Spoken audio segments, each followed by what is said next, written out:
Well, we're at 2 o'clock, and usually when I'm up here and start this, the first thing I hear is, "We can't hear you." So I'll try to be loud.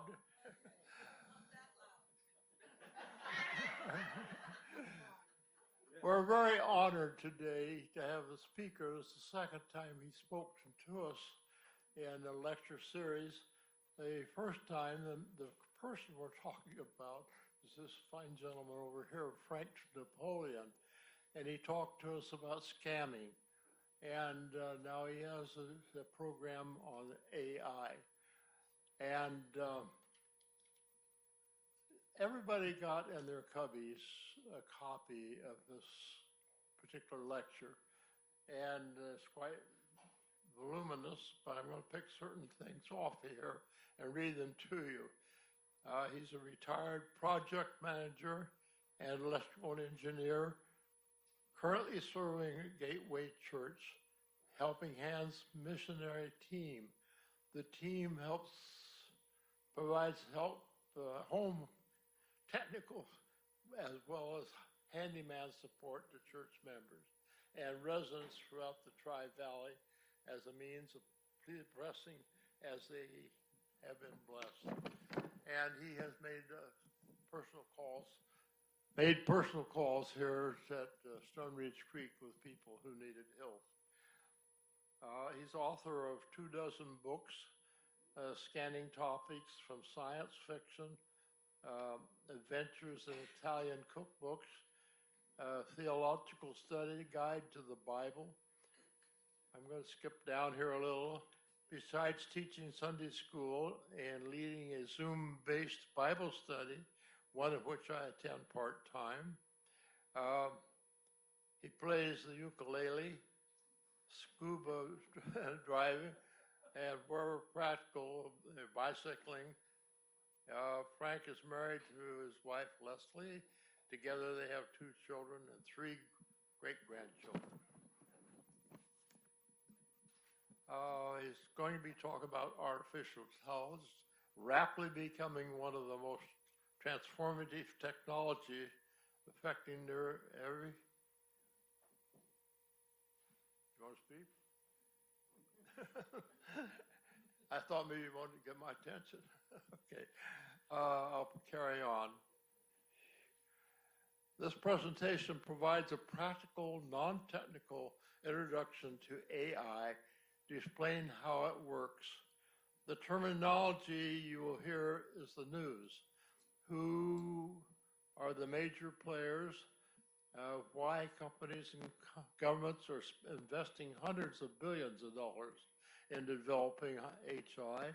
He separates facts from fiction, and he explores the opportunities and risks and demonstrates real-world applications that save time and simply everybody's task and world for the next 5 years. Now, I have 2 helpers today. Douglas Driver, I'm not sure where he is.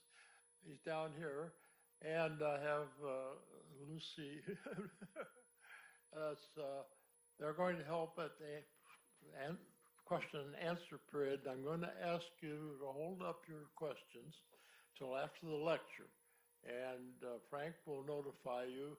And we'll have 2 people out with microphones. If you raise your hand, they'll bring a microphone to you. And I'd like to ask you to follow that rule. Don't try to pressure yourself in with a question when other people are waiting. So if you're ready, we're ready.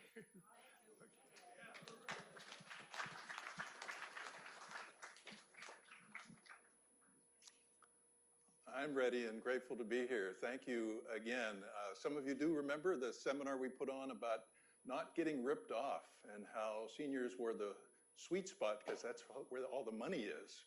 And so many people were finding ways to take from us.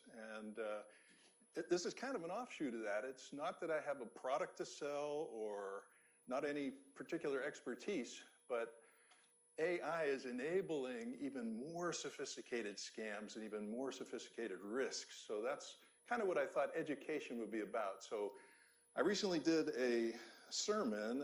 I'm a guest preacher, I guess, at my church, Graceway. And I used AI to generate some images that I thought would help in my discussion. I was doing one on the New Testament. And I said, well, here, this is from the Renaissance. You can see Paul writing both 1st and 2nd Corinthians at the same time.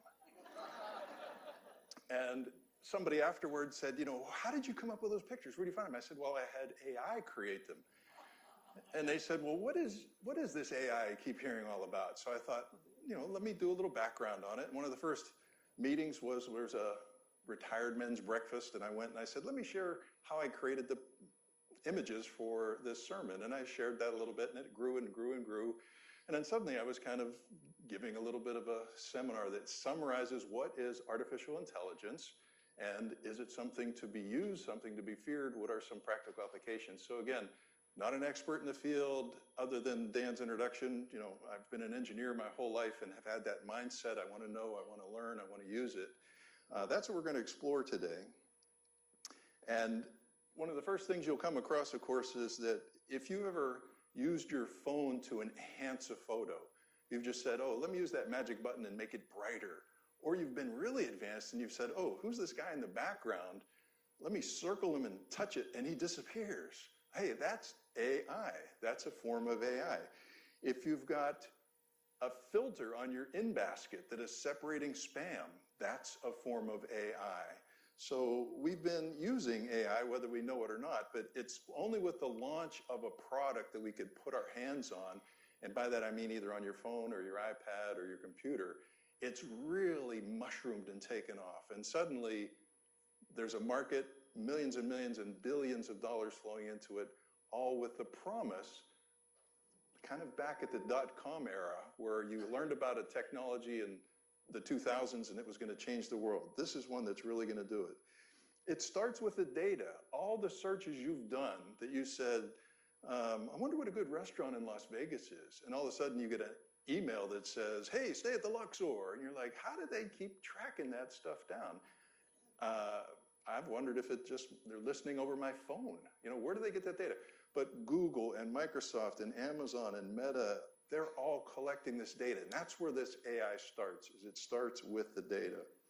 I've got a artificially generated picture here just showing you. In fact, most of the pictures in here, I'll say I created. I call them ChatGPT. ChatGPT created most of these images for me.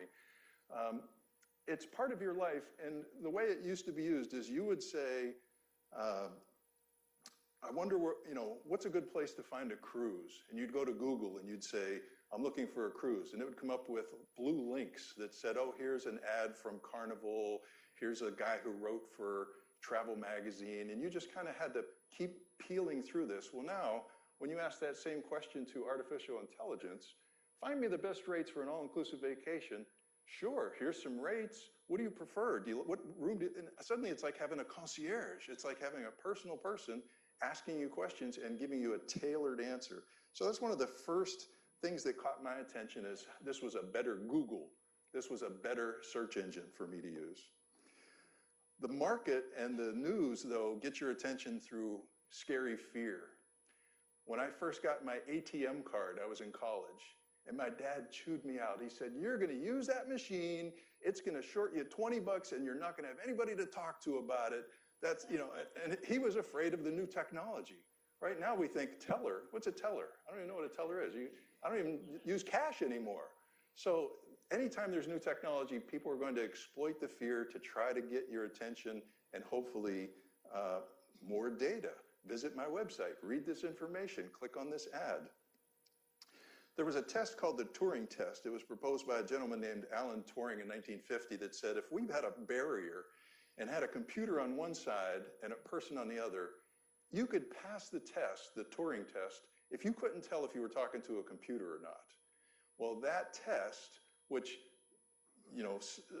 gauged the intelligence response and the impromptu nature of the computer, was passed by ChatGPT 6 years ago to where it is almost indistinguishable to tell if you're talking to a computer or not.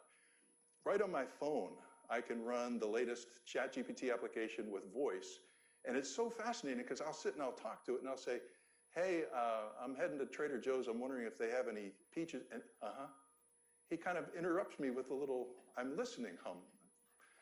And I'm also hoping that they might have those figs that, yeah, you like those figs. Thinking, how does he know this stuff? But then he'll answer my question. Checking the latest ads at Trader Joe's, yeah, they've got those figs that you like. It's conversational to the point that I prefer it than talking to my son.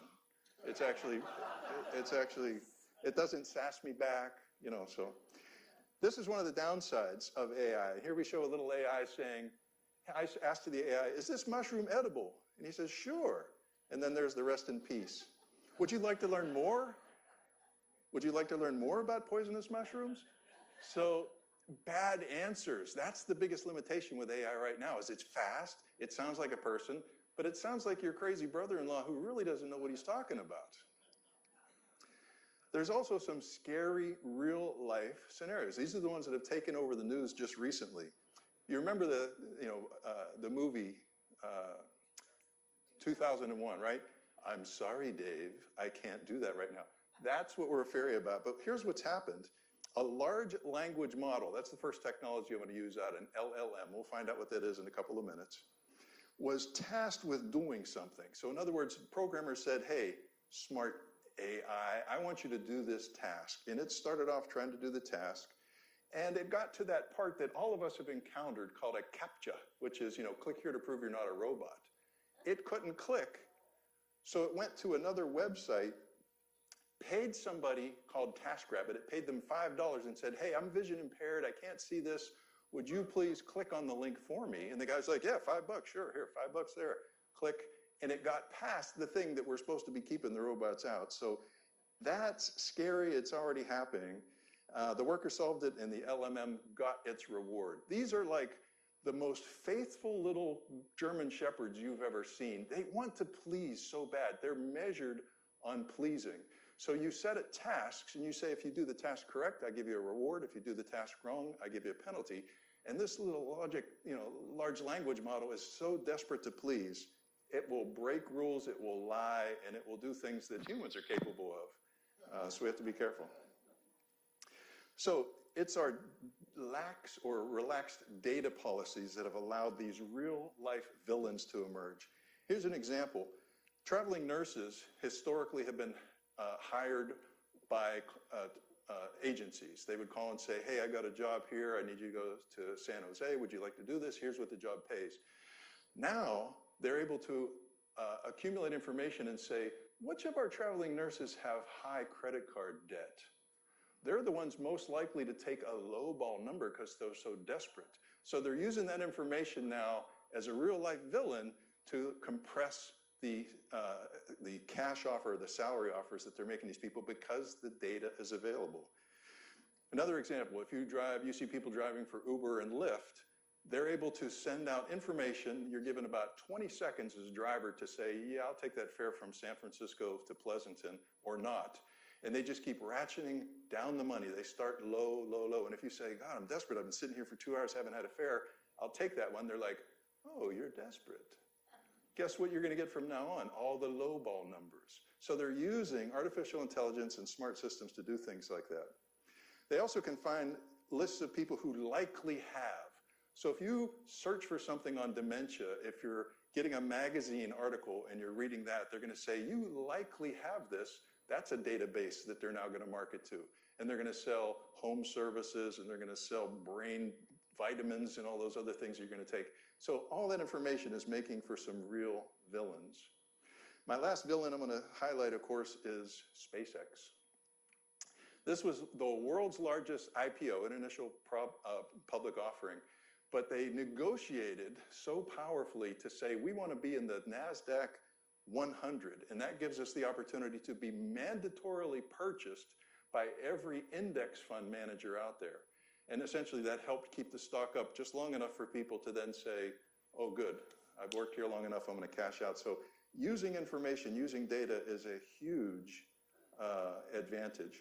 ChatGPT, it's grown so fast. This bar chart shows how long it took to grow to 1 billion monthly users. And you can see from this first image that Facebook took 100 months before they had 1 billion users. WhatsApp, Instagram, YouTube, Messenger, TikTok.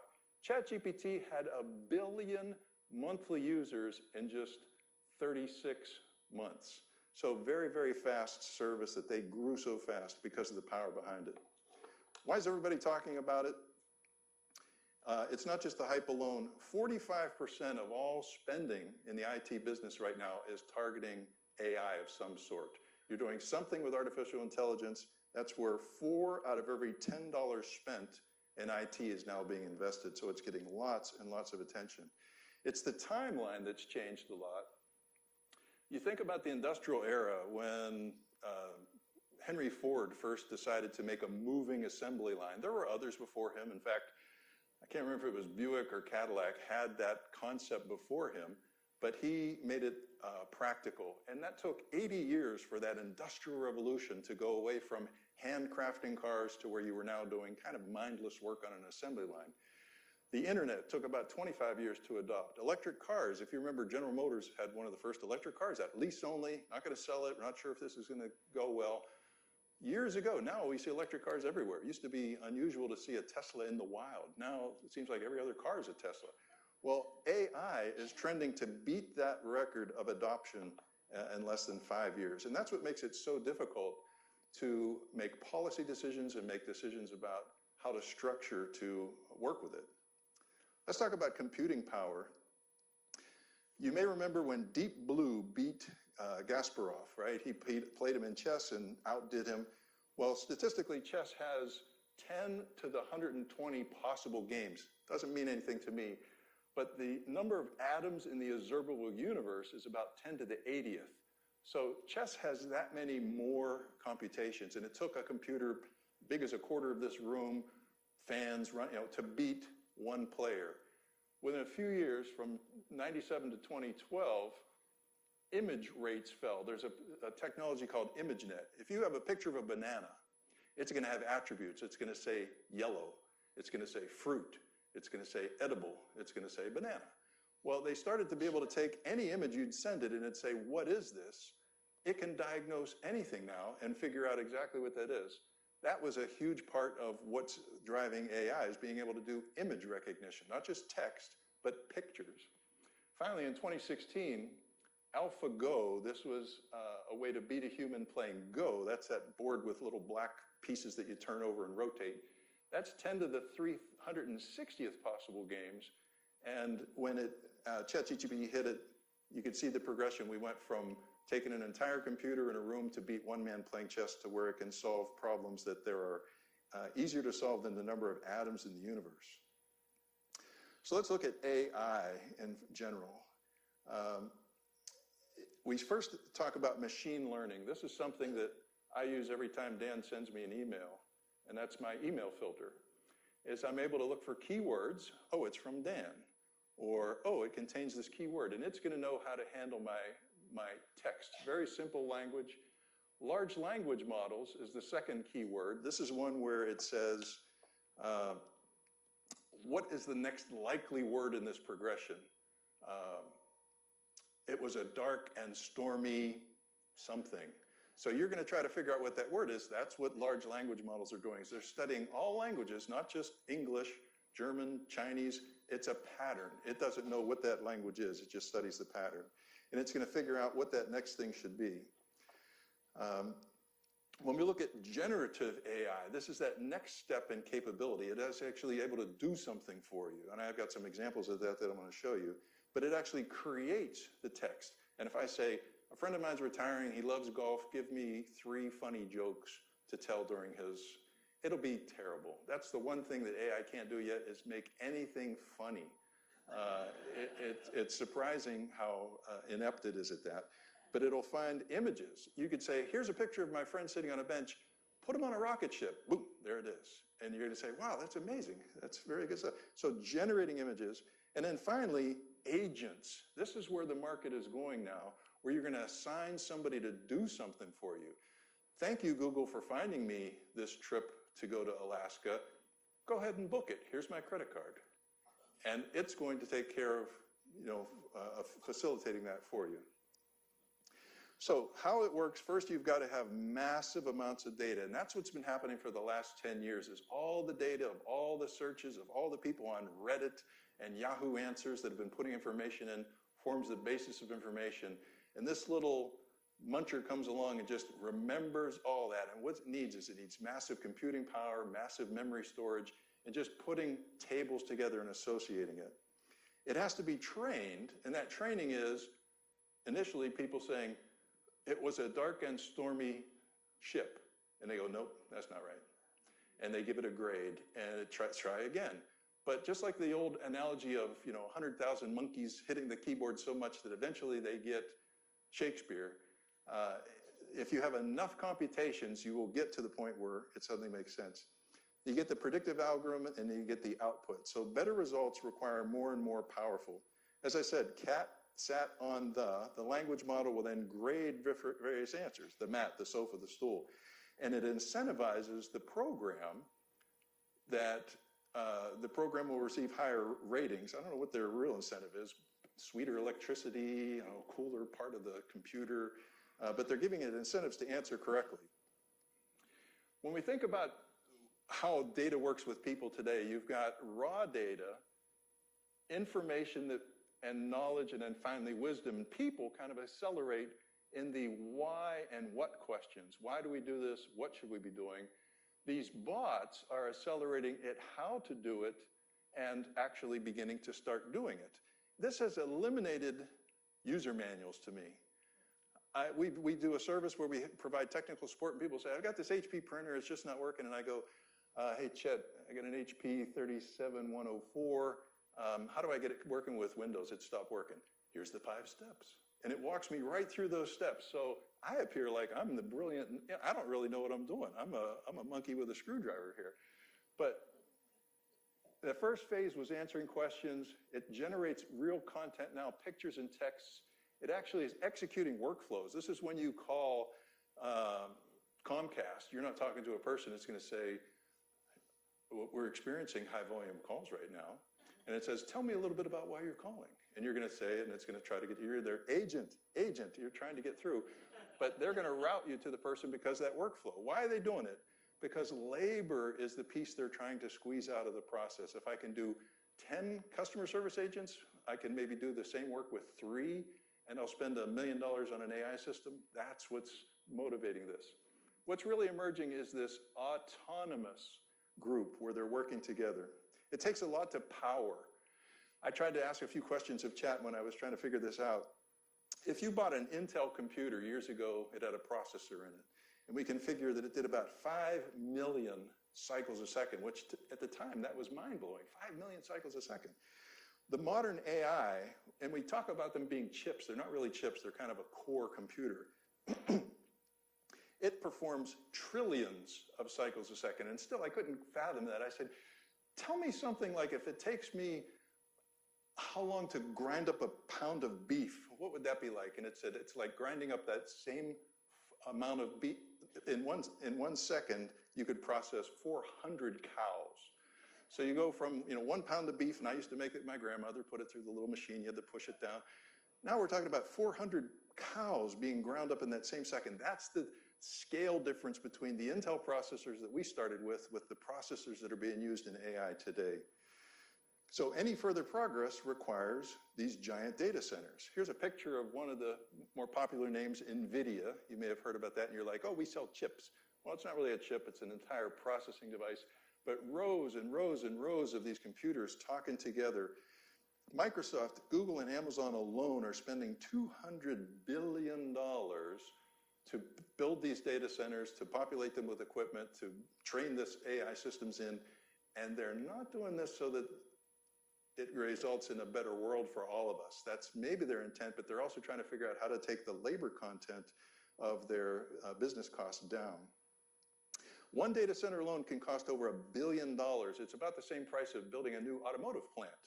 Think about the number of people employed by an automotive plant, even ones with all the little robots welding things together and moving things along. Lots and lots of people, lots of sub-suppliers.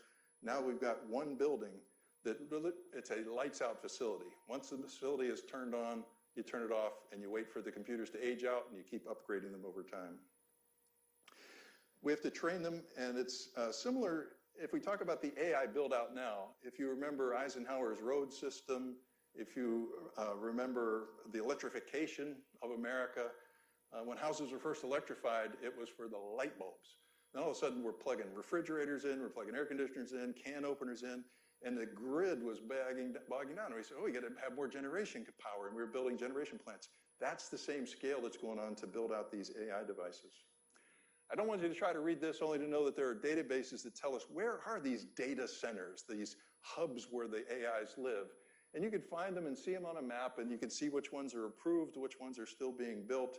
But they require this formula at the bottom. Power is the #1 selection criteria. Where can I plug this in? It draws so much power. Second is I got to connect to something, fiber connectivity to the rest of the internet. I have to get the information in and get the information out. Latency, I'd like it to be close to kind of where the main systems are that information flows. Hey, maybe there's a tax advantage if I open it in Idaho instead of, somewhere else. Then there's regulatory friction, people saying, not in my backyard, I don't want that here. That consumes a lot of power, consumes a lot of water, I don't want to do that. And then there's environmental risk. Do I want to build this on a fault line? I have all this money invested, and all of a sudden it shakes and things come unplugged. So that formula, right now, the biggest one is just power availability. They are so power hungry, it's bringing nuclear power back into the fold. They're like, hey, nuclear is good again. Where you sit on this, if you think it's a good thing or a bad thing, is also being manipulated to either make you pro or con. One of the best scenarios I heard about was it's the Chinese government plotting that you should be against the data center because it's terrible, it uses a lot of water, uses a lot of power. Yes, America, don't invest in that, we'll take care of that. And you're like, God, these guys, they're in my head. Am I against this or am I for this? I want to beat the Chinese, but I don't want to hurt the environment. And gosh, that separation that we feel in just about every decision we make today, pro or con, is rampant in what's happening with data centers. How much water do they actually use? I found a good, useful chart here. If you look at residential lawn irrigation, 29,000 million gallons a day. So we water our grass across America with our white picket fence and our porch. This is where all of our water is going on every day. Beef production, irrigating corn, residential showers, thank you for using them. Residential toilets, can't live without them. Leaking water pipes, that's just it's a function of the aging infrastructure. Golf courses, residential laundry. Now you get down to data centers, and here's the data center people going, look how small we are. We're hardly using any water. It's not that much. We suck in a little water, we circulate it a lot once it's in there. And this lighter green area shows what it's going to be in 5 years. But when you think, oh, well, that's not that bad. Look at all this stuff. But it's more water than every restaurant in America uses to serve during your meals every day in the millions of gallons, 228 million gallons. Residential swimming pools, commercial car washes. So it is a factor. It is water that is recycled, but it has to be primed first. So there is a huge demand on the water table and what they use it for. So what do we use AI for today? First, it's a better search engine. It's going to give you an answer that's more clear, more tuned to you. It's going to remember you. It's going to say, Frank, I know you like to write theological books, so, and it makes me step back sometimes that it's like, I did tell it that, and I did. In fact, I think I told it what I weigh one time. Summarizing articles. Who has time to read? Guess which articles I've summarized recently? The risks of AI. And I ask it to summarize, and it's like, don't worry about it. Don't worry about it. Go watch some Netflix, binge something, go ahead. So it makes me a little suspicious. Drafting emails and letters. Tech support, this is where I live, is mostly getting it to help me with replacing thick manuals. It can also teach you new hobbies. In this column, I had to update 3 times since I started this presentation. The ability to trade stocks and buy stuff was promised to be maybe in the next 5 years. And all of a sudden, Visa comes out and says, hey, by the way, if you want to have a dedicated card just for AI agent purchases, we'll do that for you. That way it kind of puts a wall between your regular purchases and what the AI is doing. Coinbase, Robinhood, this is what all the guys that are 40 and under who realize I'll never be able to afford a house, how can I make some money? they're using Robinhood to trade, and Robinhood's telling them what people are buying and what they can trade for. Here's a very practical example. I taught Vacation Bible School this year. I wanted to buy this cute little robot that projected color and lights on the wall. I went to Amazon, I searched for it, $30. There was a button here, it said price history. Oh, let me hit that. Hit the price history and it showed me this little graph. Over the past 30 days, this is what Amazon has done with the price of that object. So this changes on a daily basis for some things, but this one, it kind of shows, hey, boy, it was as cheap as like $13. Why am I going to pay $30 now? Hey, wait, there's a button here that says set price alert. Oh, it'll email me when the price drops again, sure. I clicked that button, the next thing said, how much do you want to pay? I said, well, I want to pay like 12 bucks. It said, you want me to buy it for you when it hits $12? Sure. Which credit card do you want to use? Oh my God, the one I have on file. No problem, we'll let you know when we can find it at that price. I'll send it to you. That's Amazon. This is not future, 5 years from now. This is built into Amazon right now. And actually, I was buying a second one because my granddaughter was jealous that I bought one for my grandson. That's why I had to buy a second one. Now, jobs. Jobs at risk is a big topic. What jobs are at risk? Well, we can all picture the travel agent and her doing her job. We'd call in, and she was probably in Venice and was able to tell you, oh, I stayed at this wonderful hotel. I'm going to set you up with that. I'm going to get you connected. Now, we're going to Expedia, and in the future, we're going directly to an AI that's going to amalgamate hundreds of websites and say, well, I've got 3,000 reviews, not the one lady who went to Venice once 3 years ago. Here's all the information available to you. This is the best rate.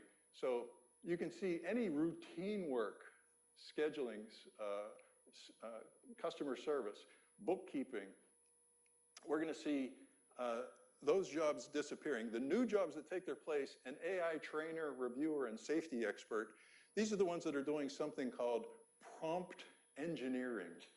The idea is you have a problem you're trying to solve, but if you don't ask the AI correctly, it's not going to give you good information because it's just looking for a connection pattern. It doesn't really know the answer. It's just putting its best guess pattern together. So there's jobs that are emerging from this, but there are changes. As a retired person, I can't be replaced because I don't have a job. So this has given me great comfort. But what jobs are going to be replaced? This is a graphic that shows you in blue the type of jobs that can be replaced today, and in light blue, the type of jobs that can be replaced in the next few years by AI. And it's all the ones that are computer and math related. And it starts off with this good analogy that says if it's bits or atoms.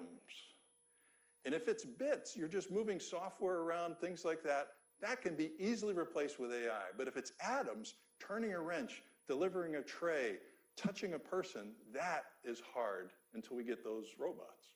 But the AI is eating into the lunch of computer programmers, finance people, people in middle management, office admin, legal, and it goes down to the bottom. You can see all the way at the bottom is food service. So right now, very little AI applications in food service, although we spoke to the food service manager here and he said, oh, I use it to help me create menus. You know, it lays it out beautifully and it adds, you know, content, and I say these are the ingredients and it says here's the recipes. But still, until you get autonomous robots, food service is going to work, construction. In fact, construction is up. I had a statistic on this. Construction jobs for skilled trades is up 27% over the last 3 years. 30% for welders, 25% for electricians, construction workers in general, 18%. Why? Data centers, they're building these out. They need somebody to pour the cement, to hook up the wires, to do it. So there's a boom right now in building out this infrastructure, and these are the jobs that right now AI is going to have the most difficulty trying to replace. So how do you and I use AI? The very first thing is a basic search. I mentioned at the beginning, if you ask Google a question, let me compare some Medigap. It's that time of year again. Which coverage do I want? It's just going to give you links that you're going to have to follow and read somebody else's article. Whereas here I can say, hey, compare Medigap options, build a table of monthly price coverage and pros and cons. And it's going to come down and say, here's the plan, here's the month. You know, it's going to ask you, what's your zip code? How old are you? What plan do you have now? You fill that information in.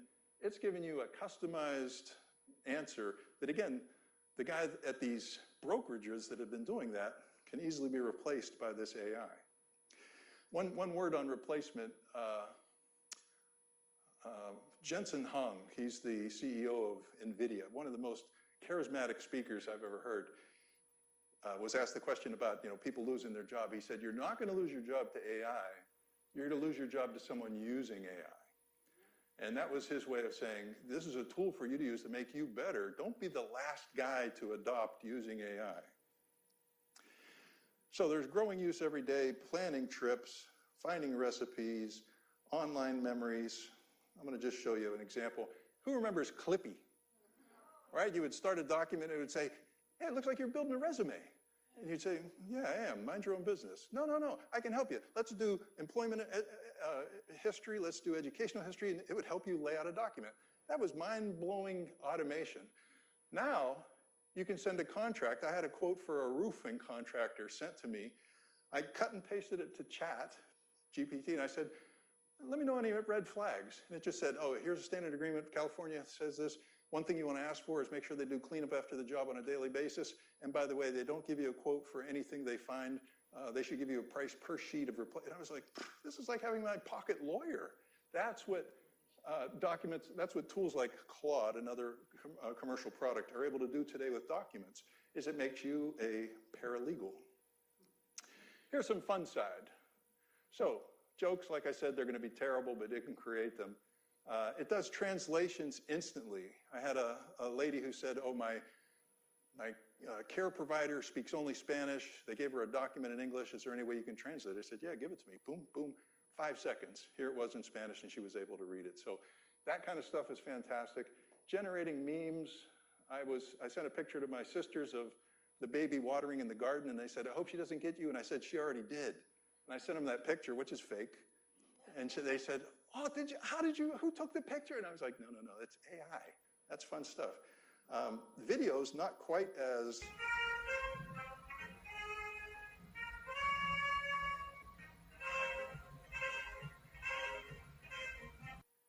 So that was that handsome guy. That was a promotion I sent out to just my friends saying, hey, we're going to study the book of Revelation, and it's going to be like an adventure. So we're going to get that together. Here's a very practical example. This is my mom, 1950, on her honeymoon. This is the only picture we had. It was terrible. You couldn't see it. And I said to ChatGPT, this is a black and white photo. Sharpen it and colorize it. And what it came out. And they sent me this picture. And I thought, this is fantastic. I could see the ring. I could see patterns. This is my beautiful mother. I loved it. I went with another one. Her heart was broken when this was her wedding photo, right? Caught her mid-blink. 1950, June. So years later, I told ChatGPT, very simple, take this image, colorize it, sharpen it, and open her eyes. And I got this picture back. Wow. Made my sister cry. So fantastic capability. Here's one. I had a picture of me and my high school girlfriend from the prom. All it was this negative, though. I didn't have the image, and I wanted to find out what this looked like. So I left the prompt. I said, here's a black and white image. Make it colored.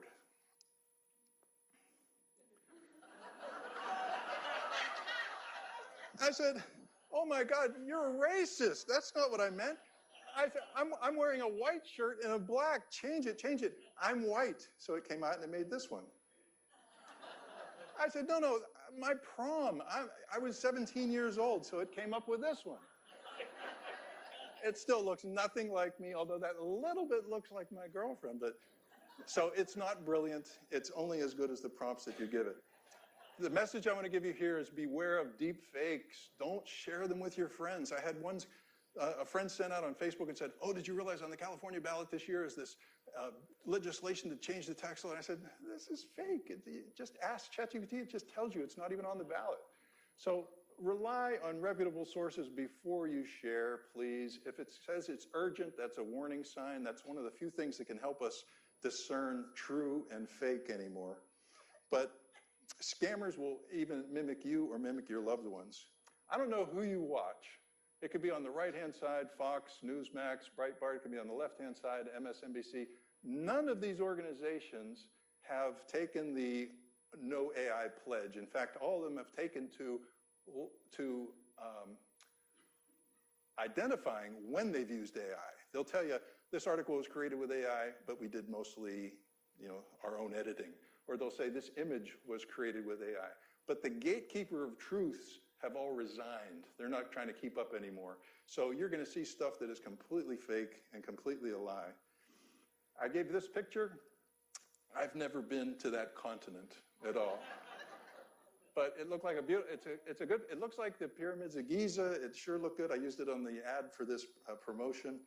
Here's where people can steal from you. You own a property and your renter says, I mailed you the check. I got a picture of it. Here's the canceled check and there's the deposit slip. And you're like, okay, I guess you pay. Fake. All of that is fake. It can be faked so easily. I always wonder if I'm going to admit this. I will. I was on my last box of contact lenses, and we were leaving in 2 days, and I thought, let me get renewed. I went to Walgreens, and I said, I need some new lenses, and they said, your prescription's expired. I was like, God, I can't get a prescription. Oh, it's expired, huh? ChatGPT, take the date of 2020, 4 and make it 2027. Boop, there it is. Hey, Walgreens, here's my new prescription. Oh, no problem, Mr. Napoleon. Here's 2 boxes of contact lenses. So I admit that only because as a Christian, we like to expose our sin, that it discourages us from sinning more.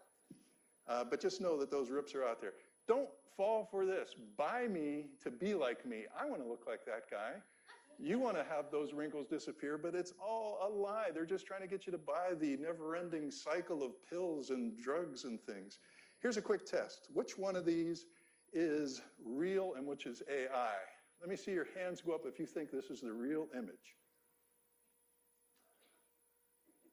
And then hands go up on this one. Is this the real image? A lot of people don't want to vote. Doesn't cost you anything. But the real image is on the left. The other one is AI. What about this one? Which image is real? How about this one? It's free to vote. That one? Kind of split. A lot of people still not voting. The one on the right is real. Let's talk about how businesses use AI, because we talked about us, we talked about how fun it is to use, but how are businesses doing it?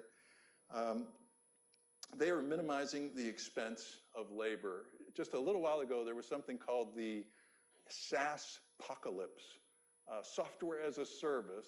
People like Salesforce, Adobe, Shopify, Workday, they spent decades building software for businesses.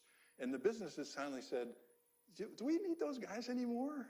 Can't we just ChatGPT to do all that stuff? And their stock tanked for about 2 weeks. And then suddenly they realized, oh, there's more intelligence than just creating these predictive models, and they have since recovered. But they're writing code now, they're drafting documents, they're answering support calls. So businesses have found a way, just like when we first opened call centers, we moved them to Florida, because Florida was cheap. Then we moved them to the Philippines, because they spoke English, and it was even cheaper. Then we moved it to India, because they were even cheaper yet, and they spoke English. That was a way of businesses trying to take cost out of the business. Well, they're doing it today by using AI to do that. And it's costing them a fortune. I'm going to skip over this one. AI in medicine. The idea here is you haven't had a X-ray read by your doctor in 30 years. Somebody takes the image and they export it to somebody and they read it and they send him the results and he'll review it. Well, the idea of one person reviewing it versus a computer reviewing thousands of images just like yours and trying to find analogies. The Food and Drug Administration has approved more than 1,000 AI radiology tools. So if you're a radiologist today, there's now 1,000 AI tools that are out there that you're able to use that you weren't able to use just a short while ago. But the demand for the actual radiologist is actually up about 17%. Why? Because more people are getting images. Not only is the graying of America, all of us over 55, 65, 75, we're getting more and more of these tests done. Now, there's more interest in having those tests done. So the volume of interest is growing faster than AI can keep up with it. Military uses. This is something we see almost on a daily basis. We used to picture the general kind of sitting in a tent with his map, and there's that tank kind of painted in those colors, and you're thinking, why do they paint them with those things? Oh, the satellite can't see them. You look, it takes the picture and it can't tell what's trees, what's it. Now they can read like the time on his watch from that satellite. So that's what's changed, is you're able to use a single combat operative looking at multiple targets, picking those targets, and relaying what needs to be done. Where's the boom? The boom is ex-military people getting into something called SMAC Technologies, a former Marine starting his own AI business, Edge Runner AI, launched by an Army veteran, AI Cowboys, launched by an Air Force veteran, all getting into the business of saying, let's not just have a generic large language model, let's have a model tailored just to military, or tailored just to health, or tailored just to finance, or tailored just to theology, right? We've all heard about the AI Jesus that's available that you can go on and you can ask questions to. I'm embarrassed for how many times I've asked ChatGPT questions. The kind of questions I ask, though, is like, well, which miracle did Jesus perform first? And it said, raising John the Baptist from the dead. I said, wait, I don't think that's right. Oh, good catch. That's not right. It's like, what if I had said that? So it apologized to me for making the error. Who are the big names in this industry right now? We've got Meta, Anthropic. This is Amazon Web Services, Azure, Microsoft. Somebody mentioned they recently had Copilot kind of show up on their computer.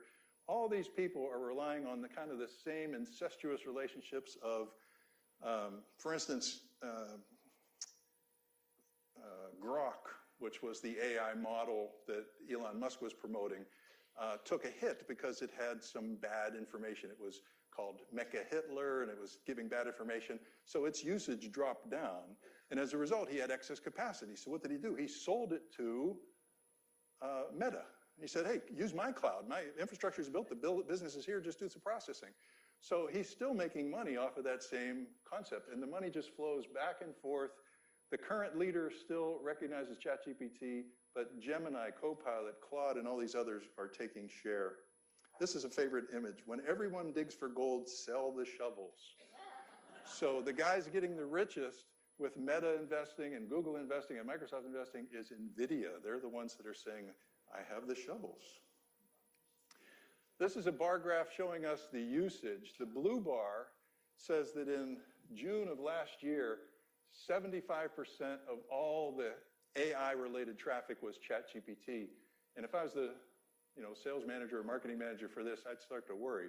But what's happening is Gemini is growing. That's the mix from Google. If you have an iPhone, iPhone was paid by Google to make it the default search engine because they knew that all these guys with iPhones are going to search for stuff and we're going to get all that data. We'll pay you to make it the default search engine on our device. Apple went out and said, hey, ChatGPT will make you the default large language model, the default AI. Well, now they're seeing this and saying, you know what, I think we're going to break our agreement and we're going to go with Google as the default AI agent, Gemini. And of course, there's a lawsuit right now with ChatGPT saying, no, you promised me to take me to the prom. So all this is going on, lots of names changing places. You could see what's happening. So how do they make their money? The biggest money comes from government and business cloud users. And this is an engineer at Intel writing up a piece of code to test a piece of code he's written. He's like, well, when I press this button, that's supposed to turn green, so let me write some instructions to test that. They're doing something called tokens. I thought I had a picture on here. But it's not like a taxi that you're paying for by the minute. You're paying for it by the token. And a token turns out to be like 3.4 words. So if I ask it a question and it gives me an answer, every 3.4 words or so, that's a token or two. Well, what's happened is they started off with unlimited. Hey, just use it. No problem. Ask your questions. Well, a company like GitHub, if you've seen an app that says, oh, please deliver me a hamburger, that takes software. Uber takes software. They started using these AI models to generate their code, and they ran through their full year's budget in April. And there was like, ooh, $500 million bill because we forgot to put constraints in place on using these models. So you're using the electricity, you're using the processing time, and it was so quickly consumed. You as a consumer can buy a plan too. There's a free model. You can pay $8, you can pay $20. You can do it for a couple of these. In fact, when I bought Microsoft 365, it said, would you like, well, it actually didn't ask. It said, we're going to give you Copilot. It's only $30 more. Follow these 23 links if you don't want that to have it come out and save $30, which I'm retired. I saved the $30 3 hours later. But the rates are climbing. This is the golden era of AI. Just like remember when Amazon opened, you could buy stuff and it was tax-free, right? Oh, I don't have to pay sales tax because it's coming from Amazon. That was 10 years ago. That's gone. The free use of AI is going to go away as well. So what do they still get wrong? Not only when I generated this image, for some reason he's holding her hand. I don't know where that came from, but that's an image that an error you're probably not going to see. But the biggest weakness is something called a hallucination, where it gives you a flat-out wrong answer. Jesus did not raise John the Baptist from the dead. If I didn't know, how would you know? So image fails. It used to be, oh, look, there's 6 fingers. We can easily tell. Not any longer. Too easy to do. Key details. I've uploaded something, picture, contract, something, and it did its best to answer, but it missed key information. It also sounds very confident no matter what question you ask it. That's the most endearing part. So, yeah, here's an example. Can you validate the figures you're quoting? Hey, good catch. The answer is not all of them are validated. I was using that information to do some tax planning, and I just asked it to verify it. So what changes in the next year? Better voice assistance. Like I said, if I have you talk to ChatGPT, you can't tell that you're not talking to a person. What changes in 5 years, though, is the move into atoms. We're moving from bits into atoms, things that are going to make things move, assemble things, make them work. You're going to see the autonomous cart you have in your lab, in your restaurant here, right, that's going to walk around and you put the trays on. I didn't see it operating, but that's an example. It's getting more real atoms in the world. So how to use it safely, be selective in the information you use, double check any important answers, don't be the one who asks if this mushroom is edible. If you want to get started, if you've got an iPhone with iPhone 15 or later, it already comes with something called Apple Intelligence, and it's going to get better in the next release because they're shifting from ChatGPT to Gemini. You can also install these apps on your phone. Final thoughts, and we were doing good on time, is it's a computational tool. It is disruptive. You don't need to master it, but I do want you to understand it and make it your friend before it becomes your master. With that, I want to open it up to a reminder of avoiding scams, which we coined this phrase, make sure you've frozen your credit, have some kind of protection software, don't fall for deceptive tasks. Please don't use the same password again and again and again. Use two-factor authentication. A friend of mine was just caught a fraud just the other day on his credit card, thanks to that. And make sure you're backed up. We also have a top tips for phones that we've been circulating out to help people get the most out of their phones. I'm going to skip the live demo and go right to questions. I hope you learned a little bit about what makes AI, and I'll do my best to answer questions. If I don't know, I'm going to have Chet answer the question right here.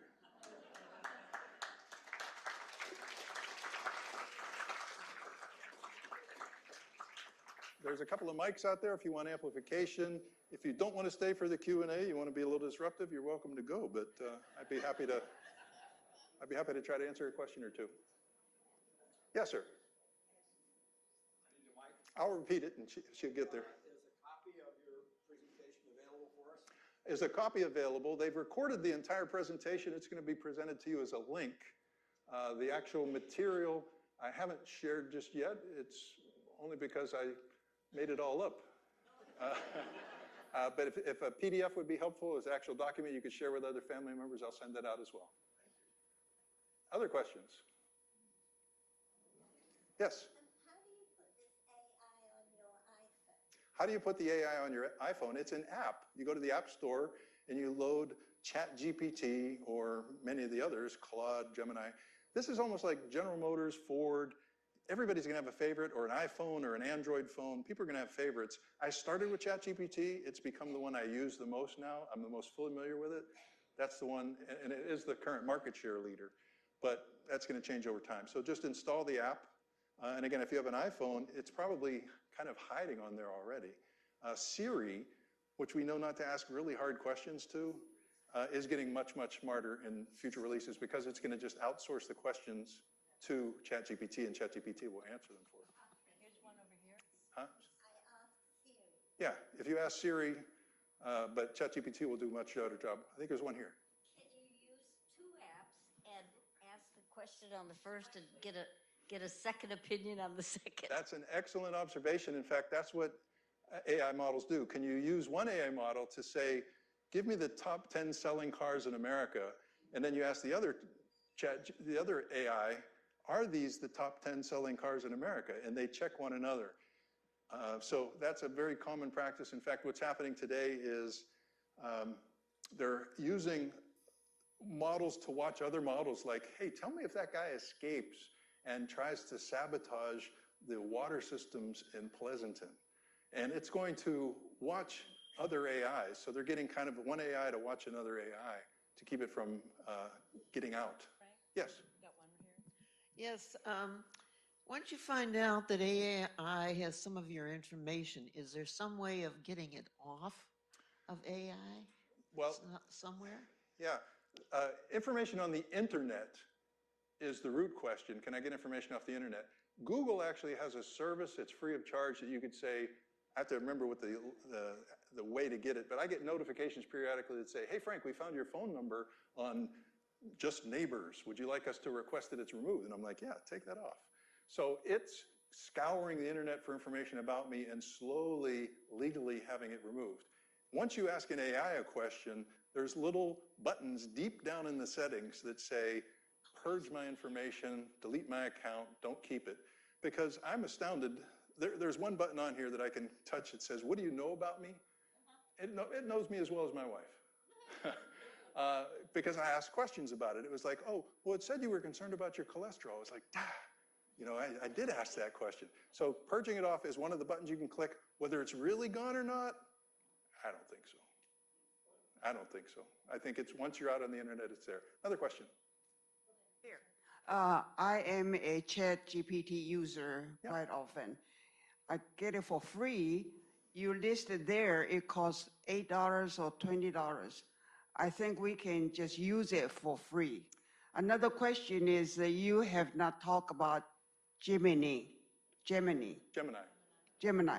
Yeah, so can you get it for free? It is free, but just like a bus versus a limo, there's different models and different time allowances, numbers of tokens. So for instance, if I'm on the free model and I ask more than about 5 questions or ask it to generate more than 1 or 2 pictures, it says, come back tomorrow at 4 o'clock. Get back in line. I paid the $20 because that's all they offered at the time. I backed off to the $8 model. And when I'm helping somebody with their computer and I'm like, it's still not seeing the printer, I'm asking lots of questions. I'm sending pictures of the screens. So I needed that paid model. Now, I don't speak about Gemini, again, because I don't like Android because I've grown up on iPhone. I didn't come here as an AI expert, really, to share what I've learned. Gemini is growing. It is Google, who claims they do no evil. So you're going to have to make a choice as to Ford or General Motors. You're going to choose which model you'd rather use. Another question. There used to be a saying around tech world that garbage in, garbage out. So I'm wondering exactly what is the source of the data that's used. There's the whole internet, of course, but there's also the body of scientific research that is buried in journals and current production and whatnot. And of course, it's being pressurized now by the current administration to limit it. What is the source of the data that's used, and how is it checked, and what will be the source of the new data that will be needed in the future?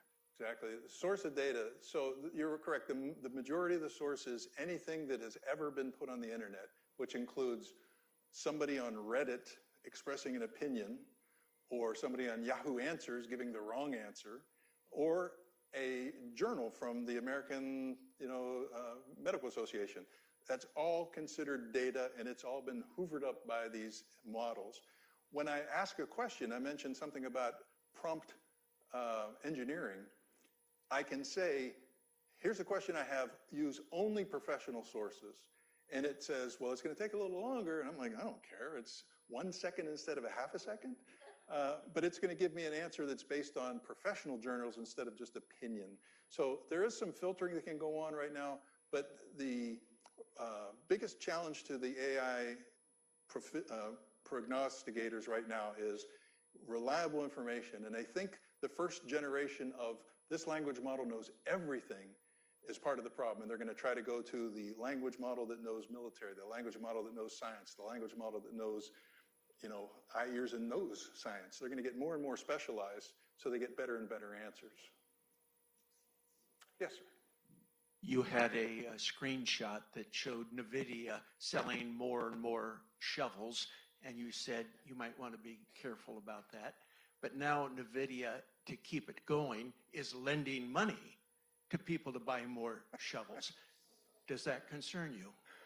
Well, all of us who are fortunate enough to have some kind of savings have that savings somewhere. It's in your mattress, it's in a CD, it's in an index fund, it's in an individual stock. The financial shenanigans that are going on to propel this investment on and on and on is a concern. I don't know how to exactly insulate yourself about it. They say, well, diversify. Well, 4 out of every $10 is going into the same market. I used to buy an index fund, but now it's made up of the Magnificent Seven and all the other little people. So it's hard to get away from an AI investment. What we can hope is that there are so many people who are invested in it doing well that the necessary steps that are keeping it healthy and growing are there. But the, you know, I'll take $1 and lend it to you, and you lend it to her, and you lend it to her. We have $10,000 invested. No, it was the same $1 that circulated around and around. That is a concern. I haven't quite cracked how to insulate my family and our meager savings from all this, other than I'm certainly not going to give it away to the guy who's using AI to try to scam it away from me. One more. Yeah. I could repeat it.